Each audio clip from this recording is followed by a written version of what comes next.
Assalamualaikum warahmatullahi wabarakatuh. Kami dari kelompok dengan materi 5 akan menjelaskan mengenai hubungan desa dan kota dalam sistem komunikasi. Saya Nisa Desti Hadianti dengan NIM 20 50 60 600 11 028.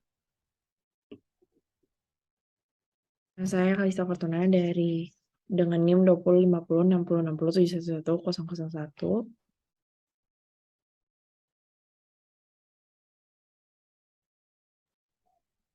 Saya Ikhlas Panjaitan dengan NIM 20 50 60 60 711 052.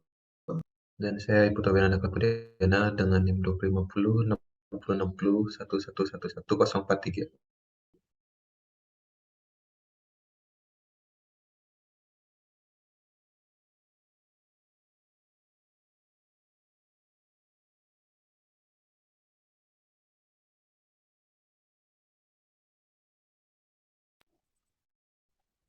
Uh, uh, Berikut merupakan karakteristik komunikasi masyarakat pedesaan. Ciri khas komunikasi di pedesaan adalah komunikasi lebih banyak ya dilakukan dengan komunikasi antar personal. Ini diakibatkan masyarakat dengan belum percayanya sepenuhnya terhadap media massa atau juga sejalan dengan tingkat pendidikannya. Ciri komunikasi yang ada di masyarakat pedesaan, yang pertama ada ikatan perasaan, nomor dua orientasi, yang ketiga ada partukalisme, yang empat askripsi, dan yang terakhir ada deviousness.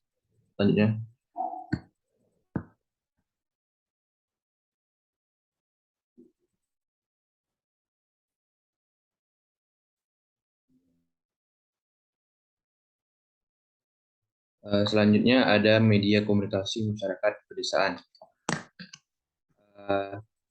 Media komunikasi pedesaan ada tiga komunikasi masyarakat. Yang pertama ada koran masuk desa.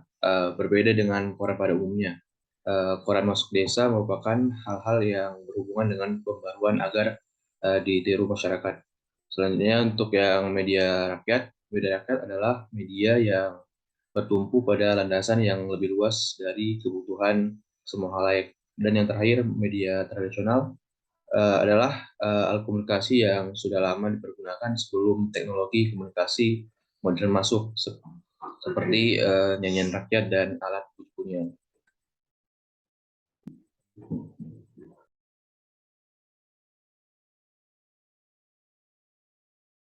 Selanjutnya yaitu karakteristik komunikasi masyarakat perkotaan, yaitu kota memiliki ciri khas tersendiri dalam cara berkomunikasi. Orang kota perlahan meningkatkan budayanya sendiri yang disebabkan oleh para leluhurnya. Hal ini disebabkan oleh pengaruh budaya luar yang sangat pesat perkembangannya, sehingga menciptakan beberapa ciri interaksi yang menonjol pada masyarakat kota, yaitu kurangnya kehidupan beragama di mana masyarakat kota cenderung lebih mengurusi kehidupan duniawi dan hanya mengunjungi rumah peribadatan di saat hari ibadah tertentu. Lalu jalan pikiran rasional selanjutnya adalah perubahan sosial tampak dengan nyata sebab kota lebih terbuka dalam menerima pengaruh budaya luar. Selanjutnya adalah perbedaan profesi sehingga interaksi-interaksi yang lebih didasarkan pada faktor kepentingan pribadi daripada kepentingan umum. Selanjutnya adalah individualisme. Orang kota pada umumnya dapat mengurus dirinya sendiri tanpa bergantung pada orang lain. Selanjutnya adalah mobilitas tinggi. Selanjutnya,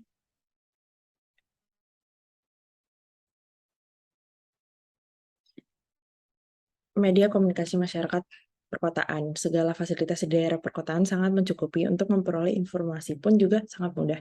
Kebanyakan warga menggunakan media televisi dalam memperoleh berita. Masyarakat perkotaan lebih mengandalkan penyebaran informasi melalui media dibandingkan bertatap muka secara langsung.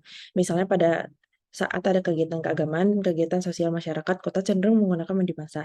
Alasan penggunaan media massa yaitu, pertama, media massa bersifat umum, kedua, berlangsung satu arah, ketiga, berkomunikasi tanpa berinteraksi langsung.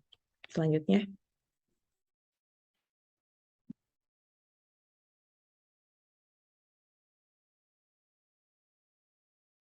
Oke, selanjutnya media komunikasi integrasi antar desa dan kota, di mana ini merupakan suatu hal yang tidak memberikan kaitan antara desa dan kota dengan tidak adanya batas antar desa dan kota, yang mana media komunikasi integrasi ini dapat berupa internet dan media sosial yang kita tahu bersama, di mana dapat membawa perubahan yang signifikan bagi masyarakat perkotaan maupun pedesaan, serta memunculkan kebiasaan baru dalam menggunakan media.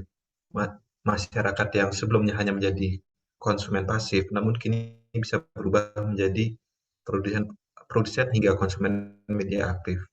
Dari integrasi desa kota ini tentu ada positif dan negatifnya. Untuk yang positif, pertama masyarakat mulai tumbuh kesadaran kritis untuk menyuarakan aspirasi. Hal itu tersebut disebabkan oleh tidak terbatasnya ruang masyarakat untuk memberikan aspirasi ataupun suara mereka dari media yang bisa mereka gunakan. Kemudian yang kedua adalah masyarakat dapat memperoleh informasi dari berbagai sumber. Dengan berkembangnya zaman, tentu internet menjadi satu alat yang dapat memberikan kemudahan bagi masyarakat untuk mengakses informasi apapun dari segala penjuru tanpa dibatasi oleh ruang dan waktu. Kemudian dampak negatifnya, yang pertama menjadi media ujaran kebencian, pemicu konflik, dan saling provokasi. Hal ini tidak dapat dipungkiri dikarenakan tentu akan ada oknum atau kelompok-kelompok yang memiliki kepentingan tersendiri, yang mana untuk bisa memenangkan suatu hal, kelompok tersebut akan berupaya untuk bisa menjatuhkan kelompok lawannya, ataupun masyarakat yang atau kelompok yang memiliki kepentingan dalam suatu hal atau ingin memiliki keinginan untuk merusak sesuatu, itu bisa dilakukan dengan media yang saat ini sangat mudah untuk diakses. Kemudian yang kedua itu memiliki sifat adiktif atau dapat menyebabkan kecanduan. Seperti yang kita ketahui bersama, media sosial memiliki daya tariknya yang sangat kuat di masyarakat, di mana dari anak kecil hingga dewasa pun dapat menggunakannya. Dampaknya, media sosial ini bisa memberikan sifat adiktif. Masyarakat akan menggunakan waktunya lebih banyak untuk menggunakan media sosial. Kemudian yang terakhir, media penipuan, di mana dengan berkembangnya media sosial maupun internet, masyarakat yang tidak siap akan perkembangan ini akan mendapatkan atau kaget dengan perubahannya itu, sehingga sangat mudah bagi beberapa oknum atau pihak-pihak yang ingin melakukan penipuan untuk bisa masuk ke masyarakat yang tidak siap tersebut.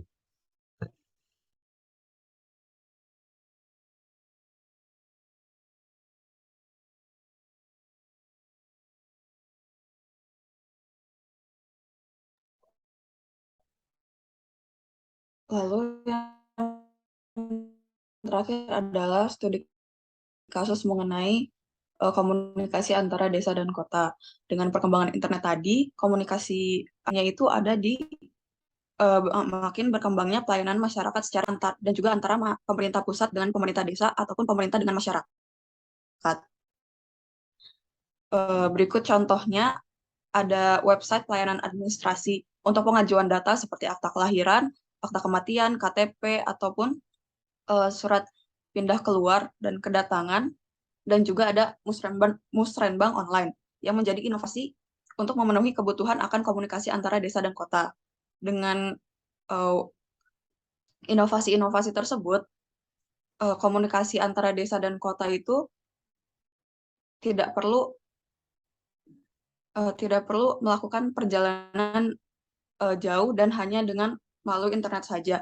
Inovasi-inovasi tersebut tentunya dijalankan seiring dengan peningkatan infrastruktur digital pada desa-desa, sehingga masyarakat awam dapat dengan mudah mengakses website-website tersebut.